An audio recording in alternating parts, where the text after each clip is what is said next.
Praise the lord. ఈ యొక్క సముద్రంలో 37.5% ఉప్పు సాంద్రత ఉండడం వలన ఇది ప్రపంచంలోనే లోతైన ఉప్పు సముద్రంగా పేరుగాంచింది. అవును, ఈ సముద్రంలో ఒకవేళ మనం మునిగిపోవాలని ప్రయత్నం చేసినా మునిగిపోలేం. ఆ సముద్రం పేరే మృత సముద్రము, డెడ్ సీ.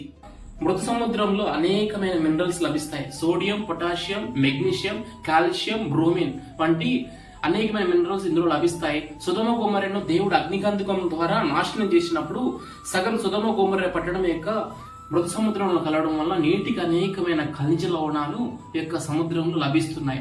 మృత సముద్రం గురించి ఆది కాండంలో, సంఖ్యాకాండంలో, ద్వితీయోపదేశ కాండంలో, హెజ్కేలులో లిఖింపబడి ఉంది. ఈ యొక్క మృత సముద్రం యొక్క పొడవు 67 కిలోమీటర్స్ ఉంటుంది.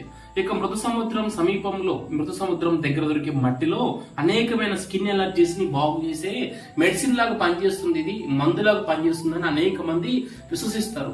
ఈనాటికి కూడా అనేకులను ఈ మృత సముద్రం ఆకర్షిస్తుంది.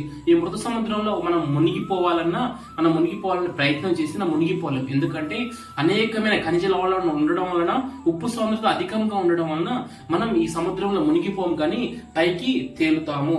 ఇక మృత సముద్రం గురించి పరిశుద్ధ గ్రంథంలో ఒక వాగ్దానము, ప్రవచనం ఇంకా నెరవేర్చబడవలసి ఉంది. హెజ్కేలు గ్రంథంలో 1 నుంచి 9 వచనం మనం చదివినట్లయితే, దేవాలయంలో నుండి నీరు పొంగి పొర్లి ఆ సముద్రంలో కలుస్తుంది. అప్పుడు ఉప్పు నీటిగా ఉన్న ఆ సముద్రము మంచినీటిగా మార్చబడుతుంది.